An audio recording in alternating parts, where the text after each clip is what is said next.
Sonhei que tudo, carros, pessoas, enfim, eram arrastadas como um imã para o sol. E ao serem puxadas e chegarem lá, houve uma grande explosão no céu.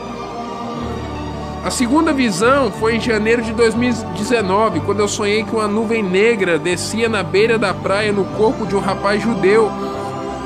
E este se tornava o anticristo e dizia que tudo o que estava acontecendo na terra após o arrebatamento era culpa dos crentes. Na terceira visão, foi no dia que houve o eclipse no Chile, início de julho de 2019, quando houve aquele eclipse no deserto do Atacama. Sonhei que eu e várias pessoas nós marchávamos e havia que nem um chocalho, como a Torre de Babel, construída por Nimrod em Gênesis 11. E essa torre era o início e o fim dela era cercado por uma névoa, de modo que não se víamos o início nem o fim. E enquanto nós marchávamos, nós proclamávamos estes versículos. Eu e algumas pessoas que não sei quem são, mas marchavam comigo. Apocalipse 11:15 em diante. O sétimo anjo tocou a trombeta, e houve no céu vozes fortes dizendo: o reino do mundo se tornou de nosso Senhor e do seu Cristo, e ele reinará para todo sempre. E os 24 anciãos que estavam sentados no seu trono diante de Deus prostraram-se sobre o seu rosto e adoraram a Deus, dizendo: graças te damos, Senhor Deus Todo-Poderoso, que és e que eras, porque assumistes o teu grande poder e passaste a reinar. Na verdade, as nações se enfureceram. Chegou, porém, a tua ira e o tempo determinado para serem julgados os mortos, para se dar o galardão aos teus servos, os profetas, aos santos e aos que temem o teu nome, tanto aos pequenos como aos grandes, e para destruíres os que destroem a terra. Abriu-se então o santuário de Deus, que se acha no céu, e foi vista a arca da sua aliança no seu santuário. E sobrevieram relâmpagos, vozes, trovões, terremoto e forte chuva de granizo. Isso na versão Nova Almeida atualizada. E nós clamávamos esses versículos, Apocalipse 11:15 a 19. A sétima trombeta, versículo a versículo. Quando aquele edifício de 6.000 anos de história veio abaixo, ele era roxo, assim enorme, cujo topo não se via, cuja base não se via, mas ele caía e foi grande a sua queda. A quarta visão foi em 20 de julho, o famoso dia do eclipse Nibiru. E num sonho eu vi diante de mim metade do sol e metade da lua se juntarem, e houve um eclipse tamanho na terra. Até pensei que o referido dia seria escuro, ou seria o dia do arrebatamento. Na época eu era um evangelista, eu auxiliava um bispo numa igreja orgânica, e eu contei a ele, ele disse: nada vai acontecer, fique em paz, sossegue o coração. E assim foi, não aconteceu. A quinta visão, voltando um pouco atrás. Em 2016 eu via um pastor da Assembleia de Deus pregando de frente a uma praia. Eu não vou citar o nome dele por ética. Em cima de um monte de areia, clamando Joel capítulo 2 versículo 18: tocai o shofar em Sion, tocai a trombeta em Sião, pois o dia do Senhor está perto. Quando homens vestidos como soldados romanos se aproximaram dele, agarraram ele e levaram ele preso.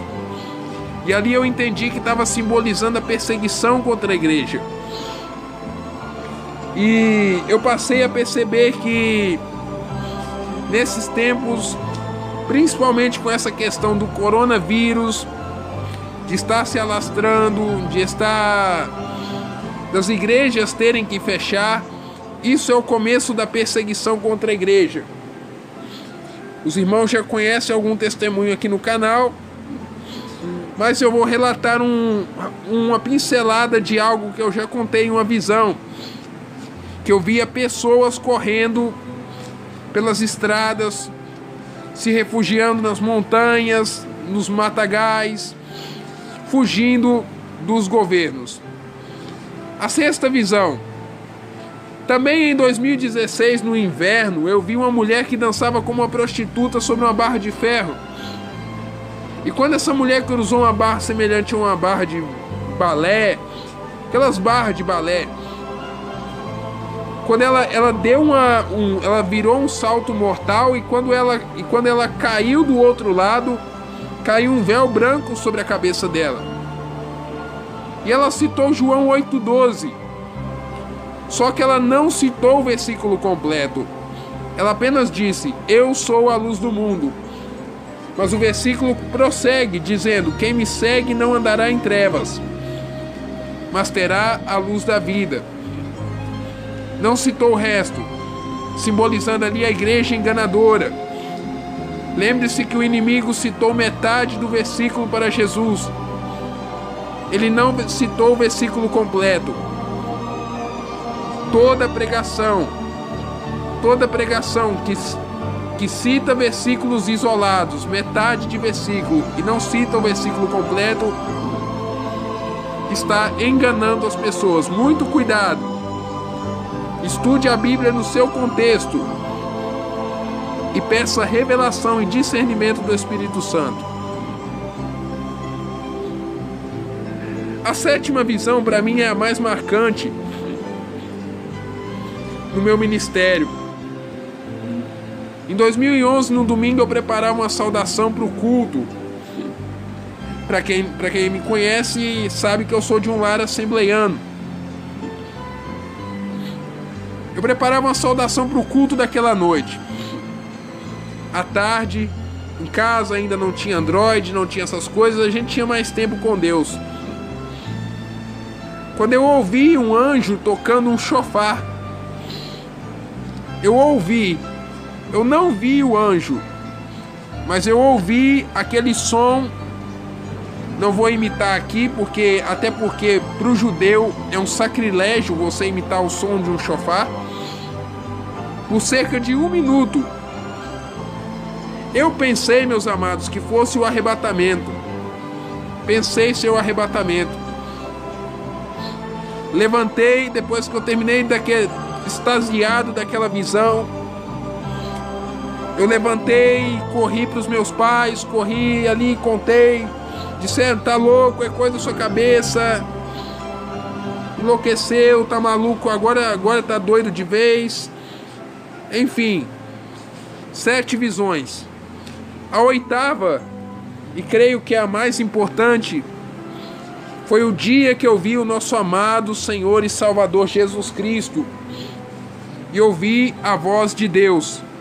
Nós estávamos, eu e um pastor da Assembleia também, e é muito interessante que todas as visões têm um pastor da Assembleia.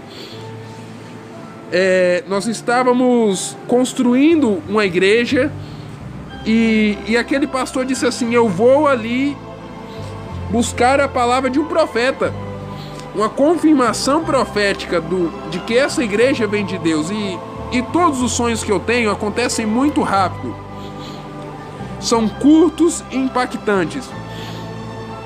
Eu vou citar aqui como Deus me deu dom de visões. Eu orava bastante, desde os 14 anos de idade, eu oro bastante. Durante algumas noites eu pedi: Senhor, eu quero pregar a sua palavra. Eu quero pregar a sua palavra. E Deus começou a se manifestar. A primeira visão que eu tive foi com 14 anos de idade, no ano de 2010. Uma jovem que eu gostava no ensino médio Eu sonhei que a gente se casava e ela até chegava à igreja. Mas no momento da cerimônia, ela pisar no limiar, ali se findou a visão. 6 anos depois, ela se casou aqui, virando a esquina de casa, em uma Assembleia de Deus. E nesse dia eu fui pregar em uma igreja pentecostal. E o pastor dirigente que dirigia o culto era justamente o sogro dela. Parece coisa de louco, mas aconteceu e eu entrei em uma depressão, mas eu não vou comentar aqui. E desde então, de 2010 a 2015, Deus ficou em silêncio. Até porque eu vivi uma vida muito desregrada, entrei em alguns lugares que não devia entrar. E em 2015 Deus voltou a se manifestar aos poucos. E em 2016 Deus confirmou o dom profético. Então, aquele pastor voltando, aquele pastor disse: eu vou ali buscar uma palavra de um profeta, eu vou ali buscar a palavra de uma confirmação da igrejinha, que ele chama a igreja dele de igrejinha. E ele foi lá. No que ele voltou, meus irmãos, uma luz se irradiou no teto. O teto da igreja desapareceu. E é estranho porque a igreja totalmente era vermelha. Era branca e vermelha. E a igreja tinha teto vermelho. Você talvez nunca viu uma casa com teto vermelho. E aquele teto desapareceu. Aquele teto desapareceu e a luz irradiou e ouvimos a voz do próprio Deus diante do Espírito Santo e do sangue de Jesus. Ouvimos a voz do próprio Deus que nos dizia: construam a igreja porque eu estou nesse negócio. De repente, amados irmãos, o Senhor Jesus Cristo me sai pela lateral da igreja. Isso em setembro do ano passado. Meus pés ficaram até dormentes aqui, só de contar isso. Saiu pela lateral da igreja e ele era alto, mais ou menos de uns 3 metros, acredito eu. Tinha cabelos encaracolados, olhos verdes, vestia uma túnica vermelha e branca. Tinha uma aparência muito bonita. Ele era muito lindo. Ele apareceu para mim e eu não me lembro do que ele disse. Eu não me recordo do que ele falou comigo, mas ele disse coisas. A única coisa que eu sei, que eu tenho a impressão no meu espírito, que foram palavras de amor ao meu coração. Eu conto a vocês até meio emocionado, lembrando do que eu vi. Porque em seguida eu peguei um problema respiratório como um espinho na carne, pela excelência das revelações. Estou me recuperando ainda. Meus amados, eu vi o Senhor Jesus Cristo. Eu ouvi a voz do próprio Deus. Talvez esta 8ª visão seja a maior de todas as que eu contei. E foram tantas visões e revelações, algumas traumáticas, algumas chatas de contar, algumas bem chatas de contar, e eu não vou entrar em detalhes aqui. Foram muitas as visões. Uma vez eu vi um mendigo na rua que pedia liberdade.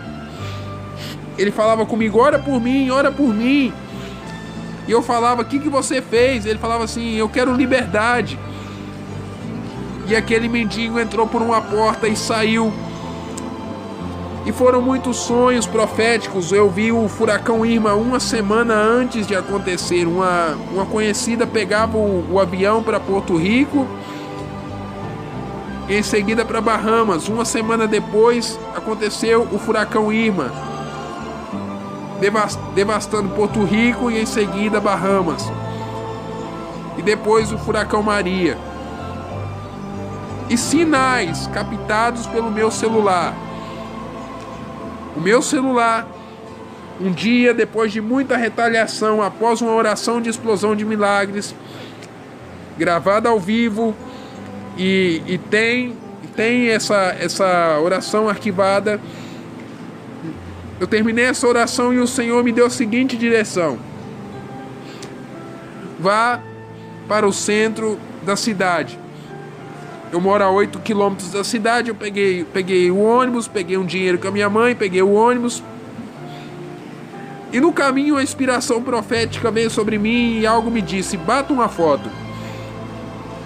Bata uma foto. E eu bati a foto e naquela foto havia como um portal.